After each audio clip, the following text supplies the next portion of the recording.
Oke, selamat sore teman-teman semua. Terima kasih sudah hadir. Kita hari ini melakukan presentasi untuk pengenalan aplikasi Canva untuk membuat sebuah karya. Dari kelompok kami tertera tersebut namanya ada Hanus Rohana, ada Jeremy Tumber Memampar, sama saya sendiri Natalia. Next slide. Oke, untuk pembahasan yang pertama, pendahuluan, silakan, Mas Hans. Oke, selamat sore semuanya. Sini saya akan menyampaikan untuk bab pendahuluan ya. Bab pendahuluan. Oke, bab pendahuluan terdiri dari abstraksi, di mana abstraksi di sini berisi media sosial ya. Media sosial ini merupakan salah satu bentuk nyata dari perkembangan teknologi yang memiliki peranan dan memberikan kemudahan bagi manusia untuk berkomunikasi dan juga untuk bersosialisasi. Namun, terkadang kerap kali komunikasi di jejaring sosial ini dapat menjadi momok menakutkan bagi kita semua. Dampak positif dari sosial media itu diantaranya memiliki nilai-nilai kebaikan bagi orang lain. Di antaranya seperti menyampaikan sebuah pesan komunikasi yang baik, serta membuat suatu seni melalui sosial media yang membuat orang lain tertarik juga. Merupakan salah satu dampak positif pada peranan media sosial itu sendiri.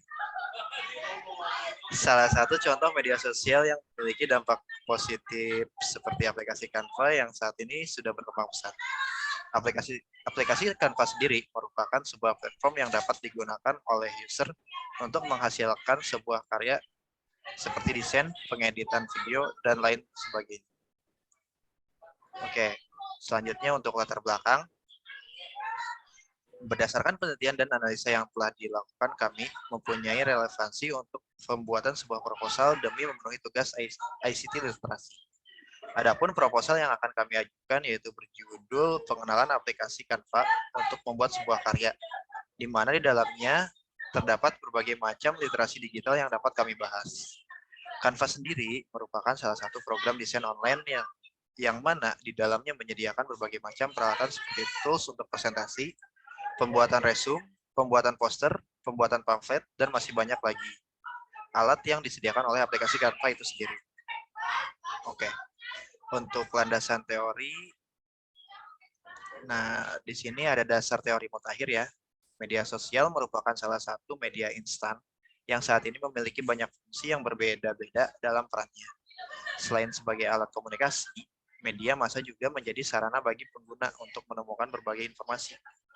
Definisi jejaring sosial tidak serta-merta merupakan ide yang tidak berdasar yang dikemukakan oleh para ahli. Peran dan dampak media sosial terhadap kehidupan masyarakat perlu dirancang agar media sosial tetap sesuai dengan fungsi dan tujuan media sosial itu sendiri, serta memiliki manfaat dalam kehidupan individu. Di sini menurut Philip Kotler dan Kevin Keller, media sosial adalah sarana bagi konsumen untuk berbagi informasi teks, gambar, video, dan audio dengan satu sama lain dan dengan perusahaan dan sebaliknya. Menurut Keller tahun 2012. Sedangkan menurut Caleb Tickard dan Rebecca Hayes di tahun 2015, media sosial adalah media berbasis internet yang memungkinkan pengguna berkesempatan untuk berinteraksi dan mempresentasikan diri baik secara seketika ataupun tertunda dengan halayak luas maupun tidak, yang mendorong nilai dari user generate konten dan persepsi interaksi dengan orang lain. Oke, selanjutnya untuk metode penelitian yang kami pakai. Di sini metode penelitiannya merupakan metode penelitian pengembangan dan melakukan suatu pendekatan secara deskriptif kualitatif. Pendekatan ini menafsirkan dan menguraikan data yang diperoleh sesuai keadaan yang terjadi di lapangan, serta tidak dapat kami capai dengan prosedur statistik atau dengan cara-cara kuantifikasi. Aplikasi yang kami gunakan dalam penelitian ini merupakan aplikasi Canva sebagai alat atau tools media yang dapat kita manfaatkan untuk membuat sebuah karya.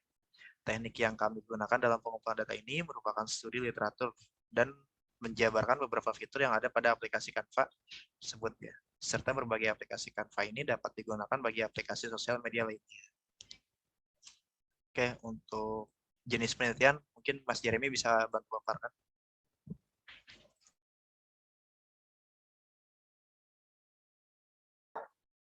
Berikut ini adalah jenis penelitian yang dilakukan. Yang pertama itu adalah studi literatur dan observasi, yaitu serangkaian kegiatan yang berkenaan dengan metode pengumpulan data pustaka, membaca dan mencatat, serta mengelola bahan penelitian.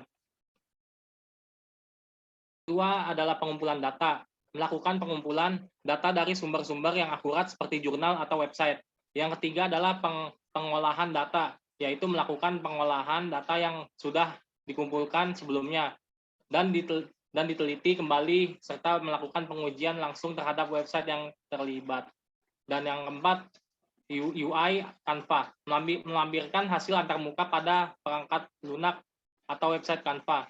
Hasil pengolahan melampirkan hasil pengolahan dari semua langkah di atas yang sudah dilakukan. Next.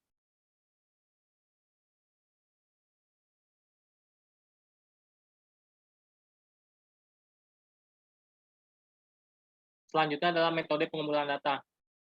Dokumentasi merupakan teknik pengumpulan data yang dilakukan dengan menuliskan hasil yang sudah didapatkan ke dalam sebuah dokumen jurnal dan disusun dengan rapi. Next. Selanjutnya silakan Mbak Natalia untuk membaca. Oke, terima kasih Mas Jeremy. Untuk melanjutkan pembahasan selanjutnya itu adalah mengenai pembahasan. Yang pertama di sini yang akan saya bacakan adalah media pembelajaran. Yang pertama ada media audio, itu berfungsi menyalurkan pesan audio dari sumber pesan ke penerima pesan. Media audio ini berkaitan dengan indera pendengaran. Sebagai contoh, media dapat dikelompokkan dalam media audio diantaranya radio, tape recorder, telepon, laboratorium, bahasa, dan sebagainya. Media visual yang kedua, media visual yaitu media mengandalkan indera penglihatan. Media visual sendiri itu terbagi menjadi dua, yaitu yang pertama visual diam dan yang kedua bergerak. Untuk visual diam itu contohnya seperti foto, ilustrasi, flashcard, gambar pilihan dan potongan-potongan gambar, dan masih banyak lagi. Kemudian untuk yang visual bergerak itu adalah gambar-gambar proyeksi bergerak seperti film dan video yang tidak ada suaranya atau videotron. Yang ketiga itu adalah media audio visual, yang merupakan media yang mampu menampilkan suara dan gambar. Selanjutnya.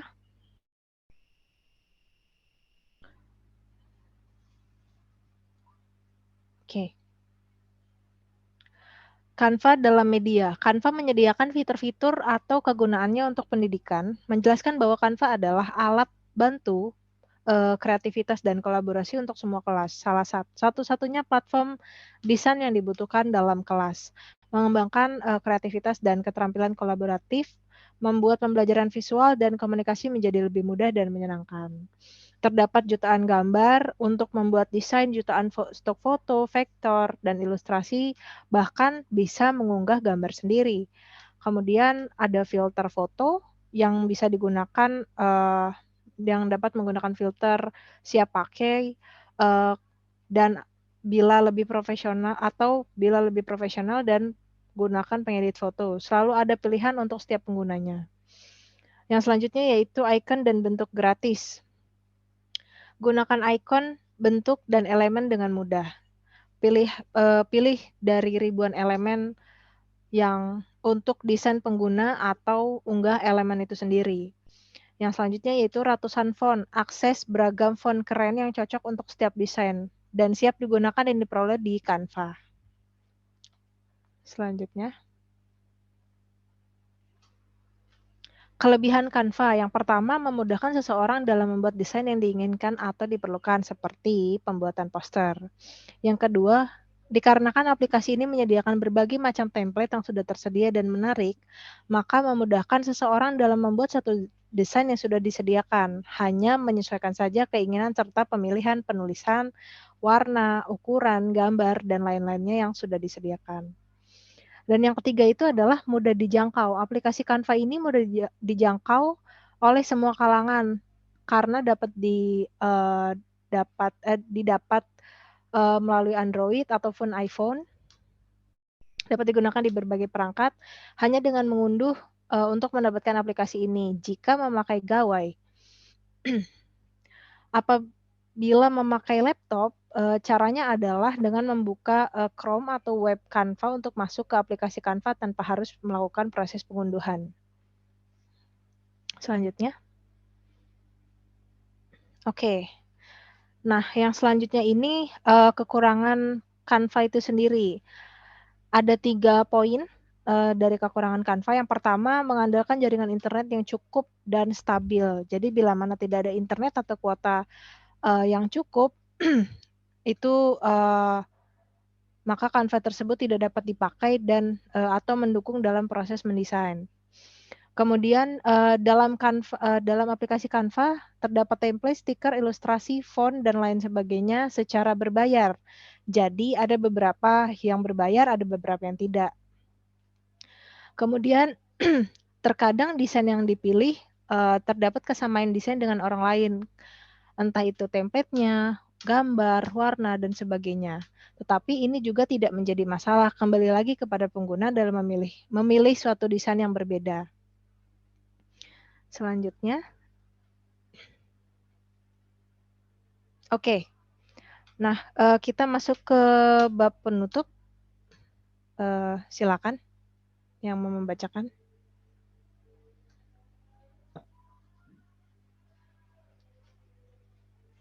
Kesimpulan, Mas Jeremy. aplikasi Canva mengandalkan jaringan internet yang cukup dan stabil. Bila mana tidak adanya internet atau kuota dalam gawai maupun laptop yang akan menjangkau aplikasi Canva, Canva tidak dapat dipakai atau mendukung dalam proses mendesain. Dalam aplikasi Canva ada template, stiker, ilustrasi, font, dan lain sebagainya secara berbayar. Jadi ada beberapa yang berbayar, ada yang tidak. Tetapi hal ini tidak masalah, dikarenakan banyak template yang menarik dan gratis lainnya. Hanya bagaimana penggunaan dapat mendesain sesuatu secara menarik dan mengandalkan kreativitas sendiri. Terkadang desain yang dipilih terdapat kesamaan dengan desain orang lain, entah itu template-nya, gambar, warna, dan sebagainya. Tetapi ini juga tidak menjadi masalah, kembali lagi kepada pengguna dalam memilih sesuatu desain yang berbeda. Next.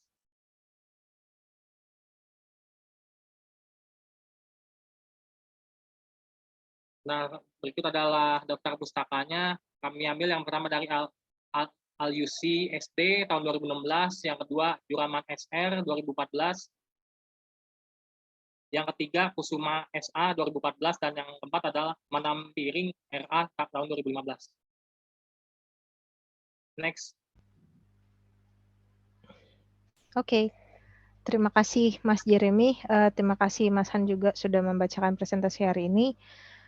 Sekiranya itu yang dapat kami paparkan hari ini, teman-teman. Mungkin jika ada pertanyaan, mungkin bisa langsung berdiskusi dengan kami, atau mungkin dari Bu Fesa sendiri, jika ada pertanyaan atau ada koreksi, bisa dipersilakan untuk menghubungi kami. Kemudian, sebentar. Habis pertanyaan apa ya biasanya ya? Maaf ya teman-teman, saya lupa. Oke, paling itu sih. Mungkin terakhir, semoga presentasi hari ini dapat memenuhi kebutuhan tugas dan UAS-nya untuk mata kuliahnya Bu Fesa. Sekian dari kami. Terima kasih banyak Bu Fesa dan teman-teman. Selamat sore. Selamat sore semuanya. Sehat selalu Bu Fesa. Selamat sore.